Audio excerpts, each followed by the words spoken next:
రాష్ట్రంలో ఉద్యోగాల భర్తీని శరవేగంగా చేపడుతోంది సర్కార్. 2 లక్షల ఉద్యోగాల భర్తీ వైపు అడుగులు వేస్తోంది. వివిధ శాఖల్లో ఖాళీలపై ఫైనాన్స్ డిపార్ట్మెంట్ వివరాలు కోరింది. అత్యవసరంగా గ్రూప్ 2, గ్రూప్ 3 ఖాళీల వివరాలు ఇవ్వాలని ఆయా శాఖల్ని ఆదేశించింది. ఇప్పటికే గ్రూప్ 1 కింద 563, గ్రూప్ 2 కింద 783, గ్రూప్ 3 కింద 1388 పోస్టుల భర్తీకి నోటిఫికేషన్ విడుదల చేసిన టీఎస్పీఎస్సీ మరిన్ని పోస్టుల భర్తీకి కసరత్తు చేస్తోంది. డీటెయిల్స్ తెలుసుకుందాం. యాదగిరి మనతో లైవ్ లో జాయిన్ అవుతున్నారు. యాదగిరి, ఖాళీల వివరాలు కోరింది ప్రభుత్వం. ఇప్పుడు పాత నోటిఫికేషన్ కు పోస్టులు ఏమైనా యాడ్ చేస్తారా? సౌజన్య, ఏదైతే కాంగ్రెస్ అధికారంలోకి వస్తే సంవత్సరంలోనే 2 లక్షల ఉద్యోగాలు భర్తీ చేస్తామని చెప్పేసి కాంగ్రెస్ ప్రభుత్వం హామీ ఇచ్చింది.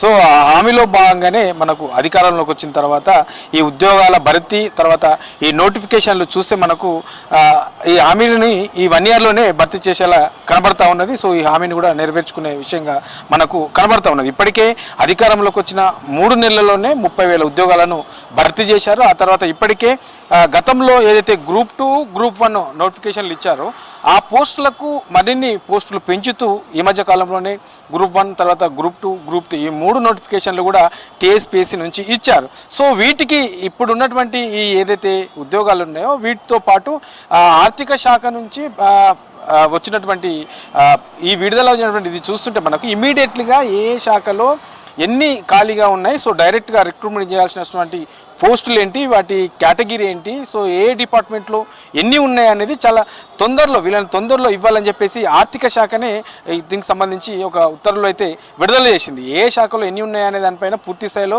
మళ్ళీ ఈ సంఖ్య వచ్చిన తర్వాత ఏదైతే ఇప్పుడు గ్రూప్ 1కు గ్రూప్ 2 నోటిఫికేషన్ సంబంధించి ఉద్యోగాల సంఖ్య ఇచ్చారో దానికి మరిన్ని అవసరమైతే మరిన్ని కూడా పెంచే అవకాశం మనకు కనబడుతున్నది. ఎందుకంటే సో ఇప్పుడు మళ్ళీ అన్ని శాఖల వారీగా వివరాలు తీసుకుంటున్నారు. సో ఏ శాఖలో ఏ కేటగిరీకి సంబంధించి ఏ స్థాయికి సంబంధించి పోస్టులు ఖాళీ ఉన్నాయి, ఎన్ని ఖాళీ ఉన్నాయి, ఎన్ని ఖాళీ ఉన్నాయి, ఎప్పటి నుంచి ఖాళీగా ఉన్నాయి, సో ఇక రిటైర్మెంట్ అయ్యేది కూడా ఎన్ని ఉన్నాయి అనే దానిపైన పూర్తి స్థాయిలో డీటెయిల్స్ తీసుకుంటూ ఉన్నారు. కాబట్టి దీనికి సంబంధించి కూడా మళ్ళీ చాలా ఇమీడియట్గా ఇవ్వాలని చెప్పేసి ఆర్థిక శాఖ ఉత్తర్వులో స్పష్టంగా పేర్కొన్నది. అంటే ఇవన్నీ చూస్తూ ఉంటే మనకు ఈ ఏదైతే ఈ పాటికే ఈ గ్రూప్ 1, గ్రూప్ 2 విడుదల చేశారో, ఉద్యోగాల సంఖ్యను ప్రకటించారో వాటిని కూడా మరింత పెంచే అవకాశం ఉందనే చర్చ అయితే జరుగుతుంది. వీటితో పాటు మిగతా శాఖల్లో కూడా ఏ శాఖలో ఏ ఉద్యోగాలు ఖాళీ ఉన్నాయి, ఎప్పుడు ఖాళీ వచ్చిన తర్వాత మళ్ళీ ఆ నోటిఫికేషన్ సంబంధించి ఎలా ముందుకెళ్లాల దానిపైన ప్రభుత్వం ముందుకెళ్లే ఆలోచన ఉంటుంది. కాబట్టి ఆ దిశగానే శాఖల వారీగా ఈ పోస్టుల ఖాళీలను తీసుకుంటా ఉన్నది. సో ఇవన్నీ కూడా చూస్తూ ఉంటే మనకు ఈ 2 లక్షల ఉద్యోగాలని చెప్పారు కాబట్టి ఆ చెప్పిన విధంగానే 1 ఇయర్లోనే ఈ 2 లక్షల ఉద్యోగాలు భర్తీ చేసే సిచ్యువేషన్ అయితే మనకు కనబడుతున్నది. ఎందుకంటే ఇప్పటికే 30,000 ఉద్యోగాలు భర్తీ చేశారు. మిగతా వాటిపైన కూడా పూర్తి స్థాయిలో కసరత్తు కొనసాగుతుంది.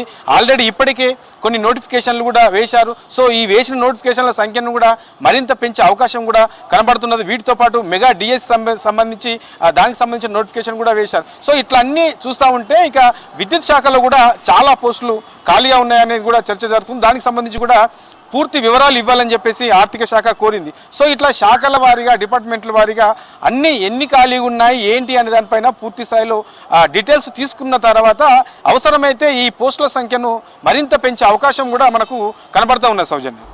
Right Yadagiri, thank you.